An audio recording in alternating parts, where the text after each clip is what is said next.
encore une fois de plus, l'esprit de ce régime qui veut installer une dictature à tous les niveaux. Parce que l'esprit même de ces lois yi ñuy proposé fii mooy forcing, violer la loi, travailler à tout faire pour que imposer suñu majorité parce que soo waxee ñu ne woy ñoo am majorité mais boo amee majorité te doo waxtaan li ngay def ban njariñ la am soo amee majorité te li ngay wax askan wi gisuñu ci seen bopp travailleurs yi gisuñu ci seen bopp ban askan la am. Donc monsieur le ministre, je considère que voter ce projet de loi c'est déclarer la guerre aux travailleurs, c'est nasaxal li nga xamante ne nii mooy travail fii ci Sénégal et je pense que loolu moo tax may proposer à ce que ñu bañ a délibérer. Je vous remercie. Monsieur le Président de la Commission des lois, avez-vous des observations?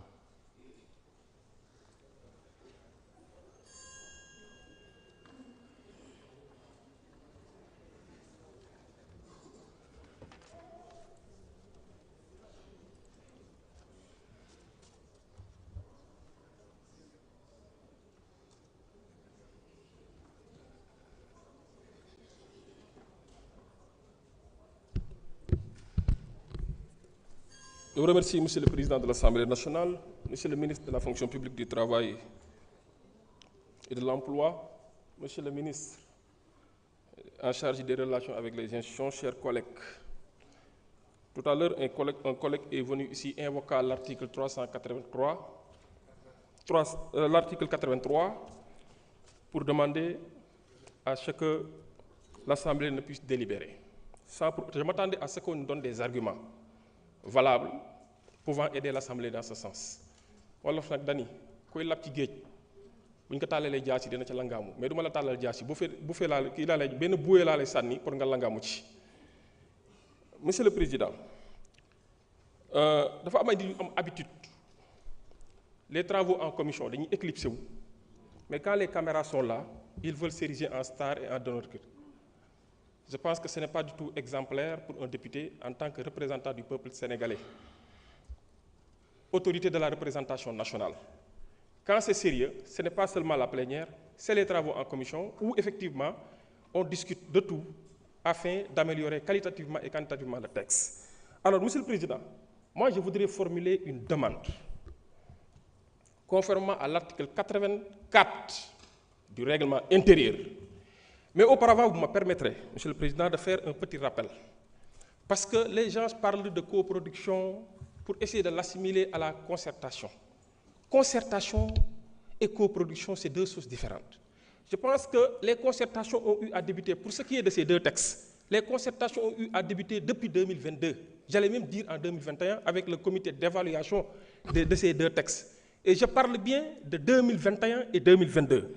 Monsieur le Président, à la suite de l'installation de ce comité d'évaluation, un rapport d'évaluation a été partagé auprès des différents partenaires sociaux. Et également la mise en place d'un comité de pilotage tripartite composé du gouvernement, du patronat et des travailleurs, des syndicats. C'est important de le rappeler parce que ça, c'est de la concertation.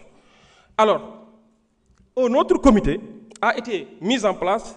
C'est le Conseil consultatif national du travail et de la sécurité sociale, composé des membres du gouvernement, des représentants du gouvernement, des syndicats, du patronat, de l'Assemblée nationale, du ministère de la Justice et de la Cour suprême. Par la suite, il y a eu effectivement transmission de ces deux projets au niveau des structures habilitées, à savoir le secrétariat général du gouvernement, qui a des entités qui ont eu à travailler sur ces textes. Mais, Monsieur le Président, je voudrais, à l'appui de ma demande, faire observer que Monsieur le Président, au cours des travaux en commission, et avant même ces travaux, des députés de la 15e législature, et d'autres députés d'ailleurs qui nous accompagnent, ont eu, Monsieur le Président, à manifester leurs préoccupations. Et je dois rappeler que ces préoccupations sont très importantes. L'Assemblée nationale a une responsabilité historique devant le peuple et devant l'opinion internationale. En vue, Monsieur le Président, de consolider les acquis des travailleurs et considérant que la paix et la stabilité sociale est de la responsabilité des gouvernants et de la représentation nationale, considérant également la volonté de la représentation nationale de pérenniser et surtout de faire pérenniser le dialogue et la concertation qui ne doivent jamais être rompus. Monsieur le Président, cette volonté doit se manifester à toutes les étapes du processus d'examen avant tout vote. Et conformément aux dispositions de l'article 84 et en ma qualité de président de la Commission des lois de la décentralisation du travail et des droits humains, je voudrais demander à l'Assemblée nationale d'ajourner et de renvoyer les deux textes soumis à notre appréciation en commission pour qu'un nouvel examen soit fait, Monsieur le Président. Chers collègues, Monsieur le ministre, di rafetlu sa taxawaay di rafet taxawaay collègues yi damaa gëm ne dialogue entre les institutions ne doit jamais être rompu. Damaa gëm ne lépp luy contribuer ci stabilité sociale ak consolidation des acquis démocratiques lu ñu mën a def suñu kéemtalaay kàttan dañ ko war a def pour acquis yi ñu bañ leen a remettre en question. te dama gëm ne Assemblée nationale da ci am rôle bu mag bu mu ci war a jouer te également day nekk sentinelle de notre démocratie moom Assemblée nationale. loolu moo tax continuer waxtaan gën a ñoŋal gën a jàppandal war a tax ñu gën a mën a saytuwaat pour li nga xam ne dañoo jàpp ni ay acquis la li nga xam ne dañoo jàpp ni ay droits yu ñu am la li nga xam ne dañoo jàpp ni ay jëmtukaay la pour travailleurs yi. lu ñu jàpp ni également ne syndicats yi travailleurs patronat yi dañoo war a nekk di ànd ñun ak ñoom ànd di waxtaan pour la stabilité de ce pays moo tax ma ñaan en ma qualité de président de la commission des lois pour ñu ajourner pour renvoyer le texte au niveau de la commission pour examiner les textes pour les examiner à nouveau bu ko defee dinañ ñëwaat fii ñu mën cee délibérer conformément à l'article 84 du règlement intérieur de l'Assemblée nationale. Je vous remercie.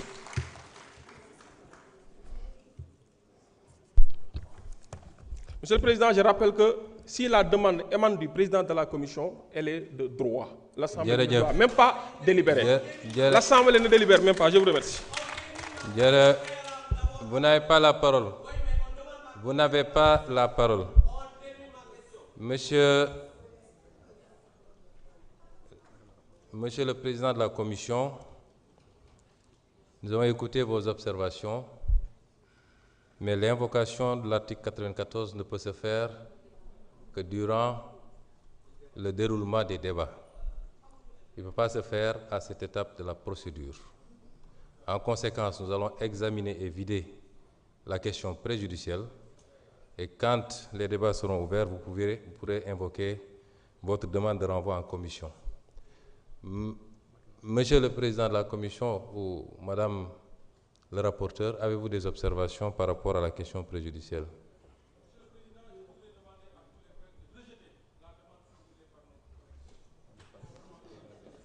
Oui, vous avez épuisé votre temps de parole, mais on vous remercie. Madame le rapporteur, vous avez des observations?